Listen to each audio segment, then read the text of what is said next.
Hello future doctors, my self Himanshu Bora, third year MBBS student at Jawaharlal Nehru medical college Ajmer. आज हमारे साथ है अनवीक्षा शर्मा, जिन्होंने नीट 2022 के अंदर 645 स्कोर किया है। स्पेशली फिजिक्स के अंदर उनके 180 आउट ऑफ 180 है। तो वो अपनी फिजिक्स की कंप्लीट स्ट्रेटेजी बताएगी। तो अनवीक्षा, वेलकम टू माय चैनल। सबसे पहले आप अपने आप को इंट्रोड्यूस कर दो। Myself Anviksha Sharma, and I've secured 645 in NEET UG 22, and it was my first attempt. तो नीट के जो स्टूडेंट्स होते हैं उनका फिजिक्स काफी फोबिया होता है कि नीट के स्टूडेंट्स की कभी 180 आउट ऑफ 180 नहीं आ सकते। जेई के जो स्टूडेंट्स होते हैं उन्हीं की फिजिक्स स्ट्रॉन्ग होती है। तो उनके लिए मतलब आप क्या बताना चाहोगे कि नीट के स्टूडेंट्स कैसे अच्छा स्कोर करें फिजिक्स के अंदर, जो नीट 2023 की प्रिपरेशन कर रहा है? बस पहले तो नीट यूजी फिजिक्स का लेवल कम ही होता जा रहा है और मतलब बहुत डिफिकल्ट नहीं है स्कोर करना। 150 के आसपास रेगुलर कंसिस्टेंसी से आ सकते हैं। और हाँ, मतलब मेरी ये था कि फॉर्मूला हर चीज़ के याद होनी चाहिए, क्योंकि सबसे मेन जो स्टेप बाय स्टेप अपन जानने की कोशिश करते हैं। सबसे पहले हर एक चैप्टर की फॉर्मूला याद होना चाहिए। हाँ, मतलब फॉर्मूला बेसिक चीज़ है। मतलब कुछ भी नहीं आता, फॉर्मूला आते हैं तो भी 50 से 60% पेपर सॉल्व होते हैं। तो सबसे ज़्यादा मेजर तो फॉर्मूला सब याद होना चाहिए। जो भी मेजर फॉर्मूला है प्रीवियस ईयर के हिसाब से वो तो पक्का से याद होना चाहिए, और फिर जाके थ्योरी पे फोकस करना है। एनसीईआरटी नहीं पढ़नी होती, नोट्स पढ़ने होते हैं केवल। फिजिक्स में एनसीईआरटी पढ़ना जरूरी नहीं है, बिल्कुल भी नहीं है। मतलब केवल जो प्रैक्टिकल चीज़ें होती हैं या क्वेश्चंस होते हैं थोड़े बहुत, वो पढ़ने होते हैं। बाकी कोई एनसीईआरटी की इम्पोर्टेंस नहीं है। उसके अलावा मॉड्यूल अच्छे से सॉल्व करनी होती है, स्पेशली प्रीवियस ईयर के जो क्वेश्चन होते हैं वो, और कंसेप्ट क्लियरिंग क्वेश्चंस जो आते हैं मॉड्यूल में वो भी करने होते हैं। मॉड्यूल के अंदर जो कॉन्सेप्ट क्लियरिंग क्वेश्चन है और नीट के प्रीवियस ईयर क्वेश्चन है वो करने होते हैं। तो जैसे कोई भी क्वेश्चन अटेम्प्ट कर रहे हैं हम फिजिक्स का, कई बार क्या होता है कि हमें फॉर्मूला आता है फिर भी उसका आंसर नहीं आ रहा होता है। मतलब फॉर्मूला लगाने के बाद भी उसका आंसर नहीं आ रहा, कैलकुलेशन मिस्टेक्स हो रही है, या फिर वो उस क्वेश्चन के अंदर पूछ क्या रहा है वो समझ नहीं पा रहे। उसका क्या सोल्यूशन है? उसका कोई सोल्यूशन है? सर, फर्स्ट स्टेप तो है कि एकदम क्वेश्चन को 2 बार पढ़े बिना सॉल्व करना नहीं होता। 2 बार पहले क्वेश्चन को पढ़ना होता है अच्छे से, क्योंकि एक बार में पक्का कुछ ना कुछ मिस हो जाता है। तो एक बार पूरा पढ़ के उसकी वैल्यूज लिख लेनी होती है, जो भी वैल्यूज दी गई गिवन वैल्यूज है वो लिखनी है एक बार अपने हाथ से, ताकि पता रहे कि कुछ गलती नहीं हुई। उसके बाद जो कैलकुलेशन मिस्टेक्स वगैरह है वो तो प्रैक्टिस से ठीक होती जाएंगी। मतलब कोशिश करनी है कि जो भी क्वेश्चन अपन कर रहे हैं एग्जाम से पहले कम से कम 2-3 बार अपनी आंखों के सामने से निकल जाए। मतलब स्टार्टिंग तैयारी शुरू की है तब से एग्जाम हुआ तब, मतलब एक सोर्स को मल्टीपल बार रिवाइज करना है। हाँ, ज्यादा सोर्सेज लेने ही नहीं है। मतलब एक सोर्स को बार बार करेंगे तो हमें प्रैक्टिस हो जाएगी कि ऐसा क्वेश्चन आएगा, इस टाइप का आएगा तो ये करना है। तो हाँ, मल्टीपल सॉल्विंग करनी है, मल्टीपल सोर्सेज नहीं है। कैलकुलेशन मिस्टेक्स को कैसे अवॉइड करनी है? जैसे फिजिक्स में क्या होता है कि मतलब स्टूडेंट्स क्या करते हैं, फटाफट करने के चक्कर में क्या करते हैं कि कैलकुलेटिव मिस्टेक कर देते हैं, फिर उसके ऑप्शन में आंसर भी मिलते हैं। कई बार तो क्या होता है रॉन्ग आंसर भी ऑप्शन के अंदर होता है, वो गलत टिक कर लेते हैं। तो कैलकुलेशन मिस्टेक कैसे अवॉइड करें? मतलब तुमने कैसे अवॉइड किया? ये बहुत बार प्रैक्टिस करनी है। मतलब हर दिन फिजिक्स को पढ़नी है, इन एनी केस फिजिक्स पढ़नी होती है। मतलब रेगुलरली पढ़नी है फिजिक्स, ऐसा नहीं कि आज पढ़ा 2 दिन नहीं पढ़ा फिर पढ़ा। फिजिक्स तो रोज पढ़नी है, चाहे बायो एक दिन मिस हो जाए वो चलता है, पर फिजिक्स रोज पढ़नी पड़ती है। और प्रैक्टिस सेशंस, मतलब टाइम स्लॉट्स फिक्स होने चाहिए कि फिजिक्स तो करनी है, चाहे किसी भी टाइम करें तो फिजिक्स करनी है। फिजिक्स के मतलब बार बार पढ़ने से, बार बार क्वेश्चन सोल्व करने से कैलकुलेटिव मिस्टेक कम होगी। हाँ। अच्छा, तुम्हारे अकॉर्डिंग नीट के जो प्रीवियस ईयर क्वेश्चंस है उनकी क्या इंपॉर्टेंस है? नीट एग्जाम जो नीट 23 है उसके अंदर नीट के प्रीवियस ईयर क्वेश्चंस की क्या इंपॉर्टेंस है? सबसे ज्यादा इम्पोर्टेंट प्रीवियस ईयर ही होते हैं, क्योंकि मतलब नए क्वेश्चंस तो हर साल बन रहे हैं, तो जरूरी नहीं वो एग्जाम में अपीयर हो, पर जो पैटर्न चलता हुआ आ रहा है वो पक्का से रिपीट होने वाला है।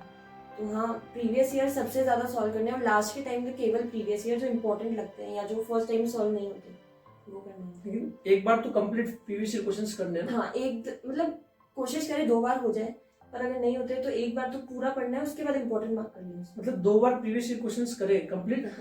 उसके जब करते समय मैं कुछ स्टार वगैरह लगा दे ताकि ये पता लगे हाँ। कि ये इंपॉर्टेंट क्वेश्चंस है। हाँ। उनको नीट से कुछ दिन पहले वापस कर ले। हाँ, केवल वही, और कुछ भी। मॉक टेस्ट में फिजिक्स की क्या स्ट्रेटेजी होनी चाहिए? तुम्हारी क्या स्ट्रेटेजी थी और एक आइडियल क्या स्ट्रेटेजी होनी थी जिससे फिजिक्स में अच्छे स्कोर हो? क्योंकि तुमने 180 आउट ऑफ 180 स्कोर किया फिजिक्स में, तो तुम्हारी क्या स्ट्रेटेजी थी?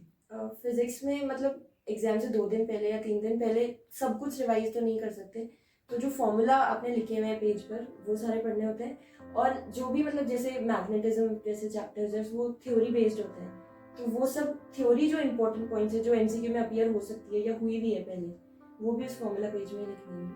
तो ताकि लास्ट टाइम में वो एक इम्पोर्टेंट चीजें रिवाइज हो जाए।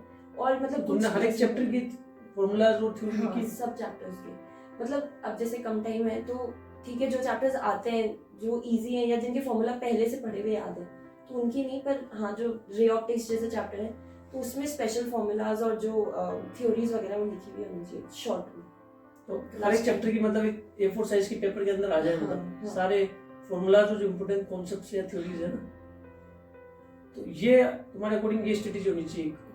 हमने क्या किया है कि नीट की फिजिक्स की ई बुक बनाई है, उसमें हमने क्या किया कि हर एक चैप्टर के 50-50 क्वेश्चन ऐड किए। मतलब जैसे यूनिट डायमेंशन की 50 क्वेश्चन है, 50 क्वेश्चन का सोर्स क्या है, हमने जैसे 15-20 क्वेश्चन तो हमने नीट के प्रीवियस क्वेश्चन होते हैं वो लिए, और 10-15 क्वेश्चन हमने एनसीईआरटी से लिए। और जो मॉड्यूल और मॉक टेस्ट के अंदर जो इजीली रॉन्ग क्वेश्चन होते हैं ना, जो इंपॉर्टेंट क्वेश्चन होते हैं वो रॉन्ग होते हैं, ऐसे करके हमने क्या हर एक क्वेश्चन के 50-50 क्वेश्चन ले लिए और एक कंप्लीट ई बुक बनाई है, ताकि स्टूडेंट्स को काफी हेल्प हो नीट 2023 की जो प्रिपरेशन करें।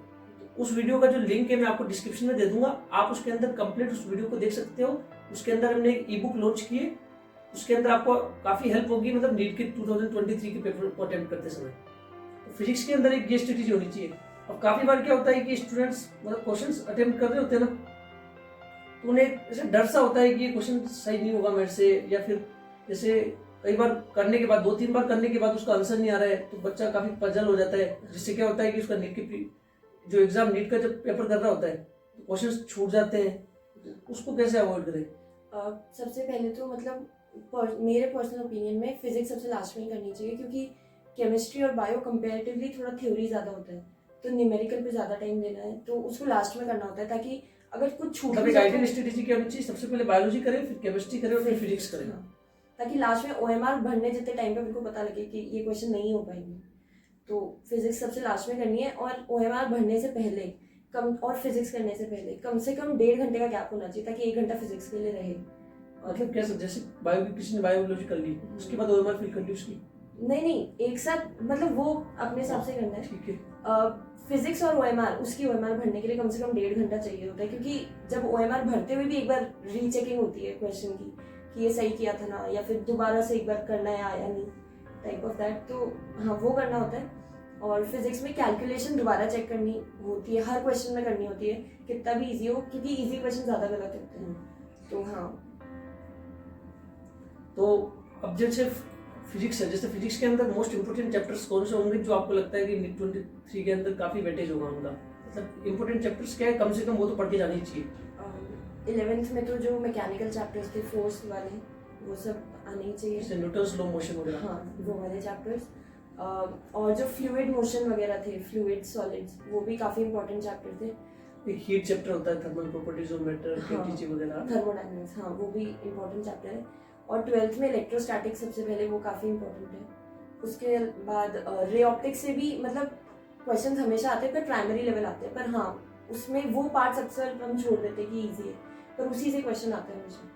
हाँ, वो इम्पोर्टेंट है। वेव ऑप्टिक्स, मॉडर्न फिजिक्स भी काफी इंपॉर्टेंट है। हाँ, मॉडर्न फिजिक्स अभी बहुत ज़्यादा क्वेश्चन आने लगे मॉडर्न फिजिक्स। ये चैप्टर्स तो काफी इंपॉर्टेंट है। जैसे मोस्ट कॉमन टॉपिक्स बताऊं मैं तो, जैसे एरर वगैरह काफी पूछा जाता है, एक कार्नोट इंजन नाम का टॉपिक है वो भी काफी पूछा जाता है, एक जैसे लॉजिक गेट है वो भी हर बार पेपर के अंदर लॉजिक गेट क्वेश्चन आते हैं। लॉजिक गेट मतलब ऑप्शनल में भी दोनों ही लॉजिक गेट के होते हैं, तो वो भी हमेशा आना चाहिए। एक जैसे वेव ऑप्टिक्स के अंदर YDC होता है, जनरल डबल स्लिट एक्सपेरिमेंट, ये भी काफी इंपॉर्टेंट है। इस तरीके से आपको काफी इंपॉर्टेंट टॉपिक्स तो कम से कम पढ़ने ही है। जिनके मार्क्स मॉक टेस्ट के अंदर 70-80 मार्क्स आ रहे, उनको सबसे पहले मोस्ट इंपॉर्टेंट टॉपिक्स पढ़ने, उसके बाद मोस्ट इंपॉर्टेंट चैप्टर्स आपको अच्छे से पढ़ने। उसके अंदर आपको क्या करना है कि हर एक क्वेश्चन जो इंपॉर्टेंट क्वेश्चन है वही सोल्व करने हैं। अब आपके पास इतना टाइम नहीं है कि आप जे के क्वेश्चन भी करो, मॉड्यूल के सारे क्वेश्चन करो, आपको सिलेक्टिव क्वेश्चन करने। स्टार्टिंग आपको नीट के प्रीवियस क्वेश्चन से करनी है।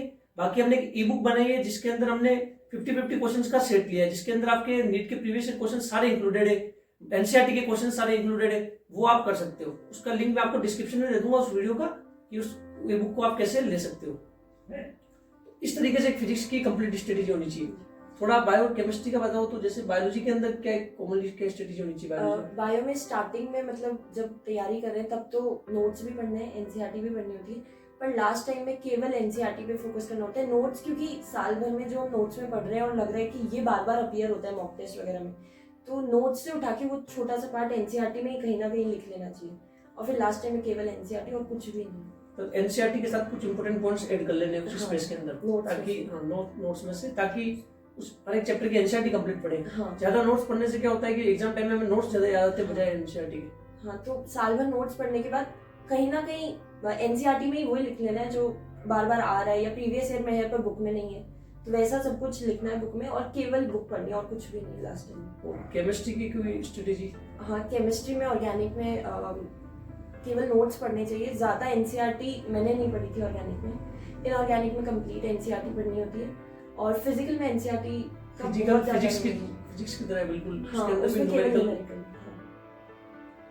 तो बायोलॉजी के अंदर अंतरिक्षा ने काफी अच्छी स्ट्रेटेजी बताई, जिसके अंदर बायोलॉजी के अंदर एनसीईआरटी अच्छे से पढ़ना है, उसके बाद जो इंपोर्टेंट पॉइंट्स ऐड किए आपने नोट्स में से वो आपको अच्छे से पढ़ना है। केमिस्ट्री के अंदर फिजिकल केमिस्ट्री बिल्कुल फिजिक्स की तरह है, उसके अंदर आपको न्यूमेरिकल सोल्व करने। ऑर्गेनिक केमिस्ट्री में नोट्स पढ़ना है और एनसीईआरटी भी पढ़ सकते हो आप, जैसे polymer, biomolecule, chemistry in everyday life है, उन चैप्टर्स को तो आपको एनसीईआरटी से पढ़ना है कंप्लीटली। इनऑर्गेनिक केमिस्ट्री को आपको कंप्लीट एनसीईआरटी से पढ़ना है। अब आप जो नीट 2023 की जो प्रिपरेशन कर रहे हैं उनको कुछ 3 टिप्स देना चाहोगे कि उनको क्या क्या चीजें फॉलो करनी चाहिए? लास्ट का 1 महीना बचा है तो उसमें क्या करना चाहिए? तो सबसे पहले तो अगर फॉर्मूला लिस्ट नहीं बनाई है तो पहले फॉर्मूला लिस्ट बनानी चाहिए। पहले फिजिक्स में फॉर्मूला लिस्ट बनाए। हाँ, मतलब उनको टाइम स्लॉट रखना चाहिए कि 10 दिन में सब चैप्टर्स की फॉर्मूला लिस्ट बन जानी चाहिए, 10 दिन या 15 दिन के हिसाब से, ताकि लास्ट 15 दिन केवल फॉर्मूला लिस्ट में लगे। उसके बाद केमिस्ट्री में फॉर्मूला लिस्ट के अंदर जैसे F = ma, F का मतलब भी लिखना है फोर्स नहीं, या फिर ओनली? हाँ, केवल F = ma, ताकि जगह कम रहे तो हमारे पास कंसाइज हो कि हाँ, इतना ही पढ़ना है। तो वो सब क्योंकि याद है F = 4 से होगा। और केमिस्ट्री में मतलब अब हाईलाइट कर लेना है इनऑर्गेनिक में कि केवल यही पढ़ना है, यही याद है, क्योंकि इनऑर्गेनिक को बहुत ज्यादा वेटेज नहीं होता है। तो हाँ, मतलब थोड़ा थोड़ा मार्क कर लो कि ये इंपॉर्टेंट है, सिर्फ यही पढ़ना है, बार बार पूरा नहीं पढ़ना। जैसे कोऑर्डिनेशन कंपाउंड के अंदर कुछ इंपॉर्टेंट टॉपिक्स होते हैं, पी ब्लॉक में कुछ इंपॉर्टेंट टॉपिक्स हैं, केवल इंपॉर्टेंट हाईलाइट कर लेते। और फिजिकल में जो इंपॉर्टेंट क्वेश्चन या तो अभी मार्क कर ले प्रीवियस ईयर में से, या फिर जो मार्क किए हुए हैं उन्हीं को सॉल्व करना है, पूरा मॉड्यूल दोबारा सॉल्व नहीं करना। और फिजिक्स में हाँ, वही इंपॉर्टेंट क्वेश्चन। और बायो के लिए एनसीईआरटी को बार बार पढ़ना है, जब भी टाइम मिले एनसीईआरटी एक बार, क्योंकि अब अंडरलाइन हुआ हुआ है पूरी बुक में क्या पढ़ना है, तो एनसीईआरटी हाँ, हो सके तो पूरा चैप्टर भी पढ़ सके क्योंकि हर लाइन में क्वेश्चन होता है। तो बायोलॉजी के अंदर तो ओनली एनसीईआरटी पढ़े आप। हाँ, केवल कुछ इंपॉर्टेंट पॉइंट्स पढ़ ले तो ठीक अच्छा रहेगा, बाकी एनसीईआरटी पढ़े तो भी, क्योंकि मैक्सिमम क्वेश्चन हाँ ऑलमोस्ट 80% एनसीईआरटी से हो जाता है। थैंक यू सो मच अन्वीक्षा, आपने काफी अच्छे तरीके से बताया। वीडियो अच्छा लगा हो वीडियो लाइक, कमेंट और ज्यादा से ज्यादा शेयर करना, चैनल को सब्सक्राइब करना मत भूलना। Thank you so much.